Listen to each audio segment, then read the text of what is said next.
Good evening. It is Talking Pints. Yes, and we've managed to refine the pint glasses, having nicked the last lot. Now, last night we were in full flow about this extraordinary story about the Hunter Biden laptop, but even more extraordinary than what it revealed is what the reaction to it was afterwards. So, there was no conspiracy. It was not the deep state. I absolutely promise you. Emma Jo Morris was in full flight and we lost transmission for the last part of the interview. But I am hoping that she's rejoining me in New York this evening. Emma Jo, are you there? Yes, thank you. We'll have to recapture the magic. Well, it was going so well. So let's go to where we kind of stopped, or part of the transmission stopped. So the Hunter Biden laptop is in your possession. You at the New York Times are running big, full front pages on it. Just remind us in 2 or 3 minutes of what that laptop said about Hunter Biden's business interests in Moscow, Beijing, Kiev, and what the relationship between those business people was with his father when he was the vice president. Yeah, so I'm so sorry to correct you, but I was at the New York Post out here in right-wing media. Sorry, I apologize. I apologize. So I got the laptop. I think we got cut around the time that I was saying it was about 4 weeks to the election. And I was talking with my then editor-in-chief about what we would cover. At the time, I was the deputy politics editor, so I was directly reporting to the editor-in-chief, and she was working with me on this. And she says, I know he's a consultant, and I even know that he's a sketchy consultant, and I know that he kind of grifts off of his family name. I know he has a drug problem. What can we find on there? Find me something on there that's brand new, and that will really be something that is worthy of this drop and worthy of this scoop. So I knew that Joe Biden had mentioned, obviously this was televised and very public. He was bragging about how he had a Ukrainian official fired for investigating Burisma, which was the company that his son was on the board of at the time. And so I figured maybe I'll find something, more interesting to build on that story that we all already know and that, my audience would be familiar with. So I started to look through the contacts and the emails from those contacts of the people associated with Burisma. And I found, which became the first story, I found an email that said, "Thank you for the meeting with your father." So I knew then, okay, Joe Biden is now involved in this. And I didn't know the extent that he was involved, but I knew that at least Hunter was introducing him to his business partners, which was previously unknown and vehemently denied by Biden and his campaign. He would always say that he has no idea what his son's up to, and that's his business. And that was kind of the plausible deniability that he was using. So that was our first story. That was the front cover that your producers just threw up on screen. And we had a sidebar on that story that the White House had been leaking conference calls to Burisma as well via Hunter and a proxy that he had hired.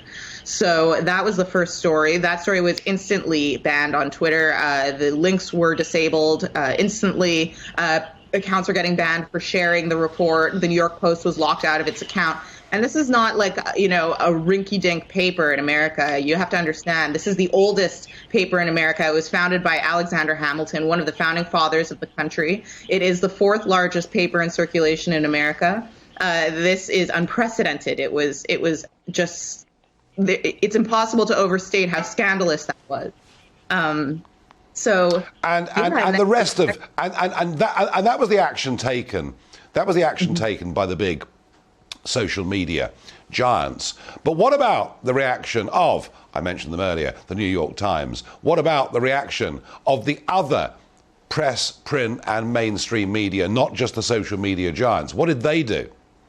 Yeah, so I mean, this is part of the reason why I have to distinguish myself from the New York Times, who I find just an unserious publication. They had a great reputation in their day, and now they're kind of lazy and a bit neurotic.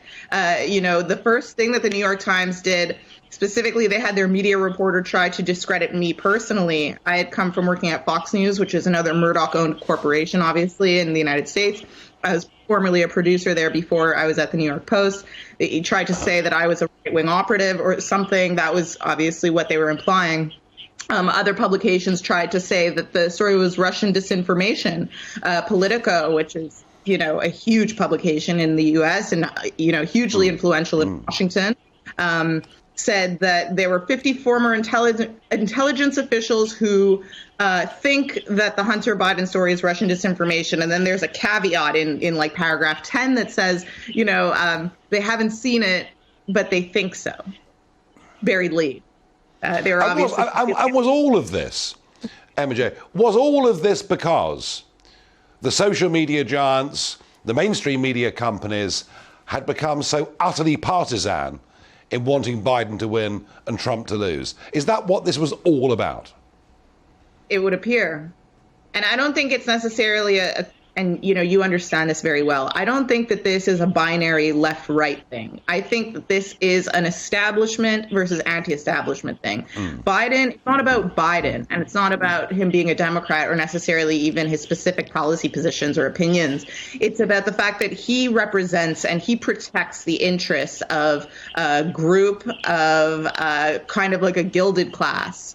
And they find the opposition, i.e. Trump and his voters, just beyond, like, they cannot have power. They cannot have power. They're too stupid, too poor, too unsophisticated. And Joe Biden too deplorable. Too deplorable.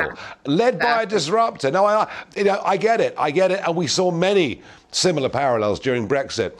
But let's try and finish, if we can, with a note of optimism. Is Elon Musk the great white knight hero who is going to restore free speech and open debate in America and across the free world by taking over Twitter and being an example to many others? Yeah, I hope, and this, I said it again on your show yesterday before we got cut off. He seems to say that. And it seems like actually this Hunter Biden saga was one of the catalysts that made him say this needs to be taken over and reformed. And it seems that that's what he wants, and that's what he says he wants. And I have no reason to not believe him. The thing that I'm concerned about is, as you know very well, and as I experienced myself, it's the second you try to go up against the establishment, or whatever you want to call them, the power center that is, they don't just toss you the keys. And I think that he's going to have a lot of pushback, and he's going to have to deal with a lot of griping, let's say, before he can really accomplish the agenda that he's setting out to do. I agree with that, but if anyone can do it, it is the unconventional, the biggest disruptor in many ways in business and the richest man in the world. If anyone can do it, he can do it. I want to say, Emma J. Morris, thank you very much for your story. Keep doing what you do at Breitbart News, and thank you for sharing that with the British audience. Thank you very much indeed.